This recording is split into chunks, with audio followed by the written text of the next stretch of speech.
नमस्कार दोस्तों, स्वागत है आपका हमारे YouTube चैनल आशीष गौड़ इलेक्ट्रिकल में। आज हम पढ़ने वाले हैं टाइप्स ऑफ कंडक्टर मटेरियल। इससे पहले जिन्होंने वीडियोस नहीं देखी हैं वो पावर सिस्टम की प्लेलिस्ट में जाके देख सकते हैं। वहां पे मैंने पूरा समझा रखा है कि सिंगल लाइन डायग्राम, HV और HVAC और HVDC में डिफरेंस, ठीक है, और हाई ट्रांसमिशन वोल्टेज क्यों यूज करते हैं पावर सिस्टम में, ठीक है। और उसके बाद मैंने कल पढ़ाया था पोल्स हो गए, कंडक्टर्स हो गए, क्रॉस आर्म्स हो गए, इंसुलेटर हो गए, इनके फंक्शन। आज हम पढ़ेंगे टाइप्स ऑफ कंडक्टर, यानी कंडक्टर चालक कितने प्रकार के होते हैं। तो सबसे पहला जो कंडक्टर होता है वो कॉपर कंडक्टर होता है। दूसरा हमारे पास रहता है एल्यूमिनियम कंडक्टर। तीसरा हमारे पास रहता है ACSR कंडक्टर, जो कि मोस्टली यूज्ड कंडक्टर होता है। सबसे ज्यादा जो यूज होता है प्रेजेंट टाइम में ट्रांसमिशन लाइन को कंस्ट्रक्ट करने के लिए, वो यही कंडक्टर यूज होते हैं। उसके बाद होते हैं कैडमियम कॉपर कंडक्टर और होते हैं गैल्वेनाइज्ड कंडक्टर, ठीक है। तो बारी बारी से हम सब इन कंडक्टर को पढ़ेंगे। तो सबसे पहले इनको मिटा देते हैं और कॉपर कंडक्टर के बारे में पढ़ते हैं। तो देखिए, कॉपर जो कंडक्टर है, कॉपर कंडक्टर जो है वो one of the best conductor में आता है। One of the best conductor माना जाता है, ठीक है। One of the best conductor क्यों माना जाता है? इसकी बहुत सारी खासियत होती हैं। सबसे पहला इसकी कंडक्टिविटी यानी करंट पास करने की क्षमता। कंडक्टिविटी इज हाई, कंडक्टिविटी जो रहती है वो बहुत ज्यादा हाई रहती है, ठीक है। दूसरा इसकी रेजिस्टिविटी लो होती है। रेजिस्टिविटी इज लो, रेजिस्टिविटी बहुत ज्यादा लो रहती है, ठीक है। तो वोल्टेज ड्रॉप क्या रहेगा इसमें? कम रहेगा, ठीक है। तीसरा करंट डेंसिटी हाई। अब ये करंट डेंसिटी का क्या मतलब होता है? देखिए, कॉपर जो होता है, करंट डेंसिटी हाई होने का मतलब होता है लेस क्रॉस सेक्शनल एरिया में ही, कम क्रॉस सेक्शनल एरिया में, लेस क्रॉस सेक्शनल एरिया में ज्यादा करंट पास हो जाता है, कॉपर से पास हो जाता है। ये मतलब होता है करंट डेंसिटी का, कम क्रॉस सेक्शनल एरिया में ही ज्यादा करंट पास हो जाता है कॉपर से, ठीक है। और तीसरा सबसे इंपॉर्टेंट पॉइंट, कॉपर जो रहता है उसकी जो लाइफ रहती है, यानी जीवन रहता है, लाइफ एंड ड्यूरेबिलिटी ये भी बहुत ज्यादा हाई होती है, ठीक है। लाइफ और ड्यूरेबिलिटी भी बहुत ज्यादा हाई होती है। पर इन सब फायदों के बावजूद भी कॉपर कंडक्टर यूज नहीं होता है। तो ये क्वेश्चन लिख लेते हैं, सबसे इंपॉर्टेंट हो सकता है इस बार UPPCL में आ जाए या किसी और जेई एग्जाम जैसे SSC जेई में आ जाए। Y copper conductor is not used in India for transmission, ठीक है ना। यानी कि इतना बेहतरीन होने के बावजूद भी कॉपर कंडक्टर ट्रांसमिशन के लिए क्यों नहीं यूज होता है? तो इसका सबसे बड़ा आंसर है availability of copper in India is low. भाई, कॉपर जो होता है बेसिकली भारत में हमारे पास, उसकी उपलब्धता बहुत कम है, ठीक है। अवेलेबिलिटी नहीं है, इजीली अवेलेबल नहीं है। और इसकी जो कॉस्ट रहती है, cost is high as compare to aluminium conductor के मुकाबले इसकी जो वो होती है कॉस्ट यानी कीमत होती है वो ज्यादा रहती है, ठीक है। तो ये बात हमें आ गई। अब पढ़ेंगे एल्यूमिनियम कंडक्टर के बारे में, ठीक है, कि एल्यूमिनियम जो रहता है वो किस प्रकार का कंडक्टर रहता है। तो यहाँ पे हेडिंग मैंने मिक्स कर दी है। जो भी नया आदमी देख रहा है, इलेक्ट्रिकल इंजीनियरिंग के किसी सेमेस्टर में पढ़ रहा है, उसके लिए भी उपयोगी है।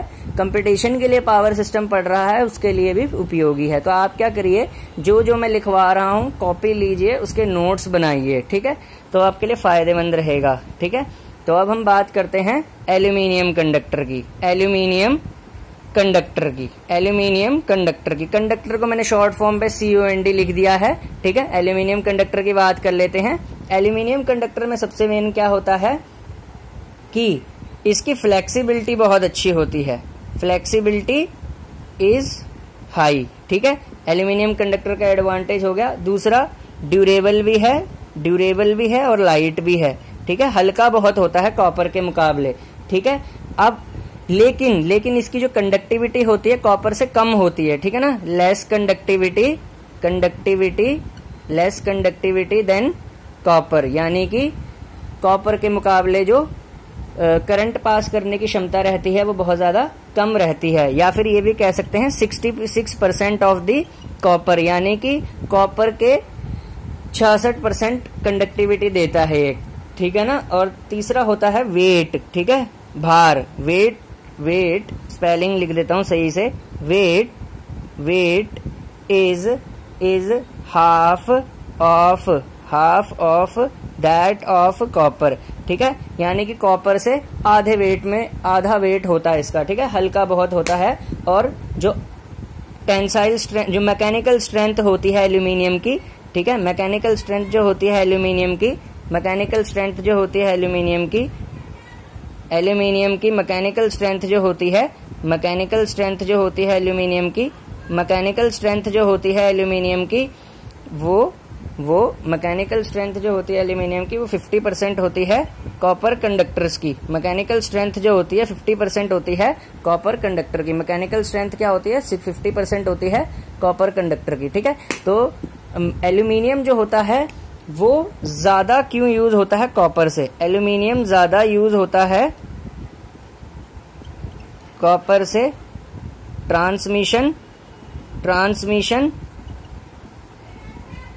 लाइन के लिए ट्रांसमिशन लाइन के लिए एल्यूमिनियम क्योंकि अवेलेबिलिटी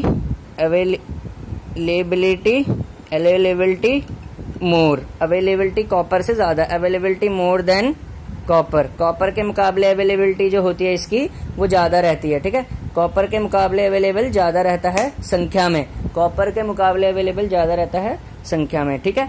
अब हम बात, लेकिन फिर भी एल्यूमिनियम हमारा यूज नहीं होता, एल्यूमिनियम भी यूज नहीं होता, ये भी पॉइंट, एल्यूमिनियम भी यूज नहीं होता ट्रांसमिशन के लिए, नहीं होता ट्रांसमिशन के लिए। क्यों नहीं यूज होता अब बताते हैं, क्यों नहीं यूज होता। एल्यूमिनियम भी यूज नहीं होता ट्रांसमिशन के लिए, क्यों नहीं यूज होता एल्यूमिनियम, अब समझाते हैं आपको। क्योंकि इसकी मैकेनिकल स्ट्रेंथ कम होती है, mechanical strength is less for aluminium, ठीक है भाई, टूट जाएगा एल्यूमिनियम अगर उसकी मैकेनिकल स्ट्रेंथ हमारे पास कम है, ठीक है ना। तो लार्जर स्पैन्स के लिए कैसे यूज करेंगे, ठीक है। तो इसका हल क्या निकाला, देखिए अब बड़ी ध्यान से समझिए। कॉपर जो था, कॉपर कंडक्टर्स जो हैं वो अनअवेलेबल हैं, कॉपर कंडक्टर अनअवेलेबल हैं, ठीक है। और एल्यूमिनियम कंडक्टर की टेंसाइल एंड मैकेनिकल स्ट्रेंथ कम है। एल्यूमिनियम कंडक्टर की टेंसाइल और मैकेनिकल स्ट्रेंथ कम है, ठीक है। तो भाई एल्यूमिनियम की मैकेनिकल स्ट्रेंथ कम होगी, कॉपर अनअवेलेबल है, तो हमें कुछ ऐसा हल ढूंढना पड़ेगा कि कंडक्टर एल्यूमिनियम का ही हो, यानी अवेलेबल ज्यादा कौन सा है, ज्यादा भारी मात्रा में कौन सा, एल्यूमिनियम। तो एल्यूमिनियम का कंडक्टर हो लेकिन उसकी टेंसाइल स्ट्रेंथ भी अगर हम बढ़ा दें और मैकेनिकल स्ट्रेंथ भी बढ़ा दें, तो ऐसा कौन सा कंडक्टर यूज करेंगे हम यूज करेंगे ACSR कंडक्टर, ठीक है। ACSR कंडक्टर्स को यूज करा जाता है। अब ये ACSR कंडक्टर्स होते हैं एल्यूमिनियम कंडक्टर स्टील रीइंफोर्स्ड, ठीक है। Aluminium conductor steel reinforced conductor बोला जाता है, और इनको क्या बोला जाता है? स्ट्रैंडेड कंडक्टर्स के नाम से इन कंडक्टर्स को जाना जाता है। अब स्ट्रैंडेड कंडक्टर्स क्या होते हैं हम आपको समझाते हैं, और एल्यूमिनियम कंडक्टर स्टील रीइंफोर्स्ड को यूज करा जाता है। देखिए स्ट्रैंडेड का क्या मतलब होता है, यहां पे लिख लेते हैं। मीनिंग ऑफ स्ट्रैंडिंग, ठीक है। स्ट्रैंडिंग का मीनिंग क्या होता है, ठीक है ना। क्या होता है कि एक पर्टिकुलर कंडक्टर के छोटे छोटे कंडक्टर को आपस में मिलाकर एक पूरा कंडक्टर बनाने को बोलते हैं स्ट्रैंड, ठीक है। ये हो गया स्ट्रैंडिंग, ठीक है। बहुत सारे कंडक्टर्स लिए, ठीक है, उनके पतले पतले कंडक्टर का एक बंच बना देना, उसको बोलते हैं स्ट्रैंडिंग, ठीक है। इसको बोलते हैं स्ट्रैंडेड कंडक्टर्स। अब फायदा क्या होता है स्ट्रैंडिंग का फायदा क्या होता है, ठीक है। बेनिफिट्स ऑफ स्ट्रैंडिंग,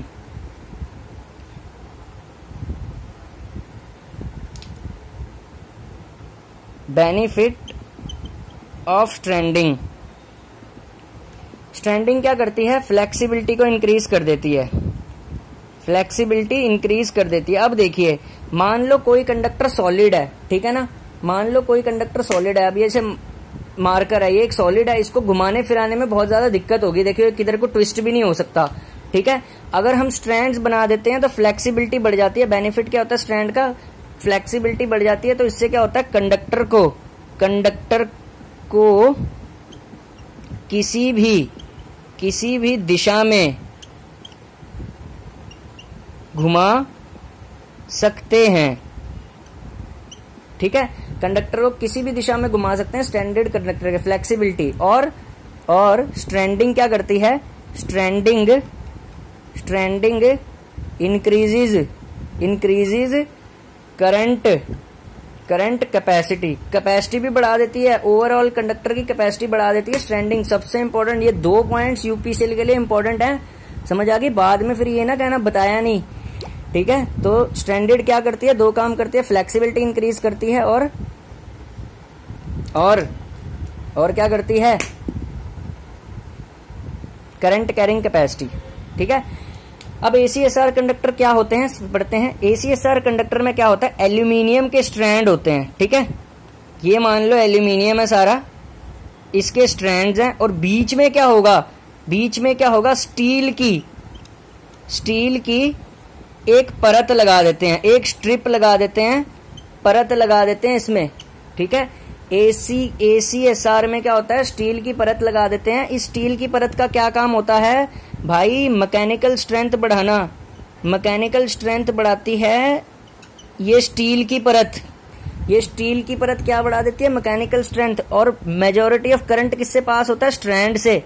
ये एल्यूमिनियम है, एल्यूमिनियम के स्ट्रैंड्स हैं, इनसे होगा करंट पास, ठीक है। इनसे क्या होगा? करंट पास, ठीक है। इनसे क्या होगा? Current pass. एल्यूमिनियम स्ट्रैंड से क्या होगा? करंट कैरी करते हैं स्ट्रैंड्स एसीएसआर कंडक्टर में, ठीक है। तो भाई 2 काम हो गए, मैकेनिकल स्ट्रेंथ भी बढ़ेगी स्टील लगाने से, ठीक है, और करंट क्या होगा? स्ट्रैंड्स कैरी करेंगे, ठीक है। अब ये 2 पॉइंट लिख लेते हैं। In ACSR conductor steel strip increase mechanical strength, ठीक है, and current carries by aluminium strands, ठीक है भाई। मेरे हिसाब से आज तक YouTube पे इतना बढ़िया तरीके से किसी ने एसीएसआर कंडक्टर नहीं पढ़ाया होगा, मेरे को तो शायद लग रहा है, ठीक है भाई। चैनल नया है इसलिए सब्सक्राइबर कम है, अब नेगेटिव ना सोचें भाई। 42 50 व्यूज आ रहे हैं, लेकिन सब्सक्राइब कितनों ने कर रखा? 11 ने। अरे भाई जल्दी चैनल को सब्सक्राइब करो, वीडियो पसंद आ रही है लाइक ठोको उस पर, तभी तो मोटिवेशन मिलता है। आगे ऐसा पावर सिस्टम करा दूंगा ना, कोई सा भी एग्जाम हो, चाहे एसएससी जेईई का, पावर ग्रिड हो, धुआंधार धो के आओगे, धो के आ जाओगे पेपर। आगे एमसीक्यू सीरीज भी स्टार्ट करूंगा। अगर मैं एमसीक्यू सीरीज तभी स्टार्ट करूंगा जब मेरे सब्सक्राइबर बढ़िया हो जाएंगे, ठीक है ना, क्योंकि थ्योरी तो ग्रिप बनेगी आपकी, लेकिन एमसीक्यू भी तो पता होना चाहिए ना कैसे करने हैं। एमसीक्यू सीरीज कर दूंगा मैं स्टार्ट, सब्सक्राइबर बढ़ जाएंगे जब, ठीक है। तो भाई सब्सक्राइब करो चैनल अच्छे से, ठीक है। तो अब बात कर लेते हैं एसीएसआर कंडक्टर के फीचर्स की, ठीक है। फीचर्स क्या होते हैं इसके, विशेषताएं क्या होती हैं एसीएसआर कंडक्टर्स की, एसीएसआर की, ठीक है। सबसे पहले चीपर देन कॉपर, ठीक है, सस्ते होते हैं कॉपर से। दूसरे 20% लाइटर होते हैं कॉपर से,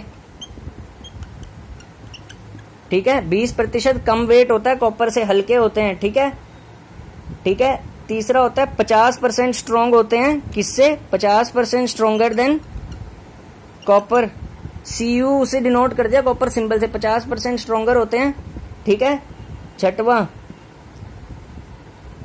स्पैन ज्यादा हो जाता है, स्पैन इंक्रीज कर देते हैं। स्पैन आगे जाके बताऊंगा क्या होता है पावर सिस्टम में, स्पैन बढ़ा देते हैं, अभी तक स्पैन बढ़ा देते हैं।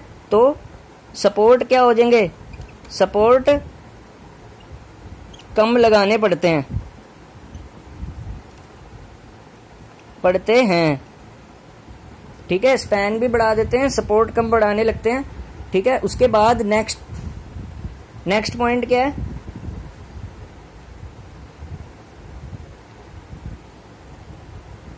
मेंटेनेंस कॉस्ट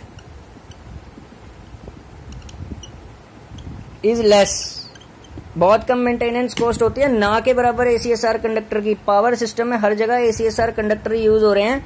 अब सबसे इंपॉर्टेंट फॉर्मूला, ठीक है ना, जो लिखवाते नहीं है कई यूट्यूब चैनल वाले, कि नंबर ऑफ स्ट्रैंड्स